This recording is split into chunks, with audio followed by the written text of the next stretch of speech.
Guys, magandang gabi. So it's 9:52 PM.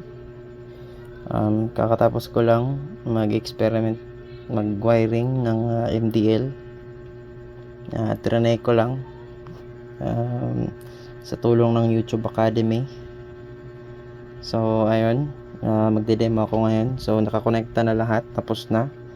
Switch lahat-lahat, pati MDL. So ito yung ating monitor ng battery. So ito turn on lang natin yan. Yan, may 29.9 volts siya, tapos naka 89%. So itong switch naman dito sa baba, ito naman yung kumbaga ignition ng motor. So kumbaga susian, turn on. Yan, naka-on na yan. So may supply na tayo ng kuryente dito. Tapos ito na yung ating switch. So on. Yan. Tapos up. Yan yung blinker nya. Tapos low or yellow. Yan. Dual blinker. Tapos paulit-ulit lang yun kapag binabalik-balik mo ng pindot sa ibabaw. Dual, tapos blinker. Kung sa baba ka naman pipindot, low or yellow, yun lang. Yun lang, hindi siya nagpapalit.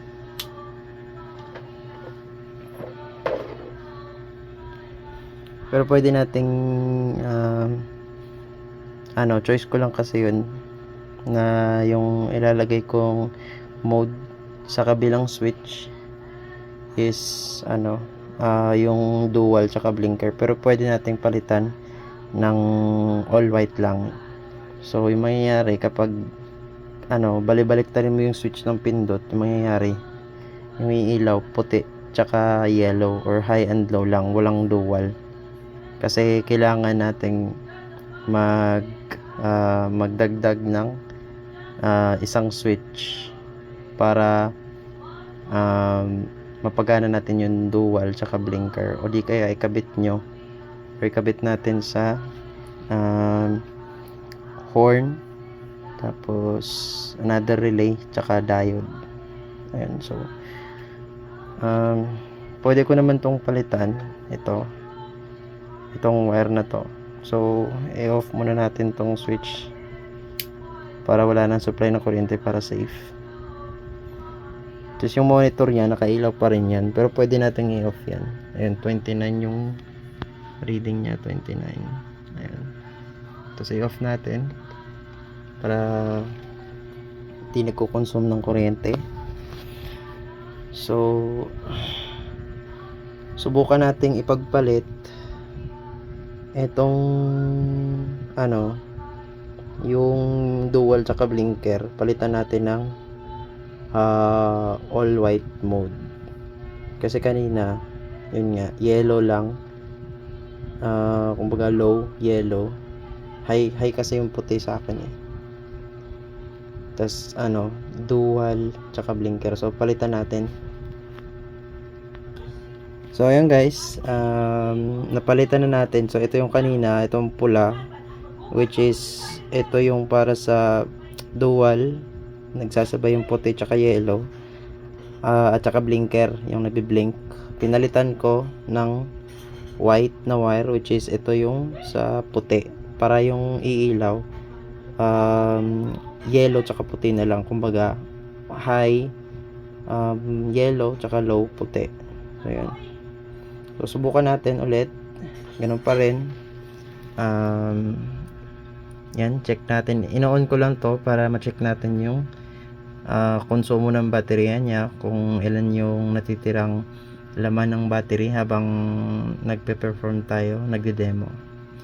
So yan, turn on, check natin, 29.9 volts, 89% yung battery health. Tapos turn on natin yung kanyang switch or ignition. Yan, kumbaga ito yung switch ng motor mo. Pero sa battery na lang natin tinap kasi wala naman yung motor dito eh. So turn on natin.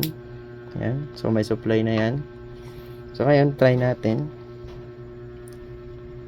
Ayan yung ilaw. Tapos switch. Ayan. Low.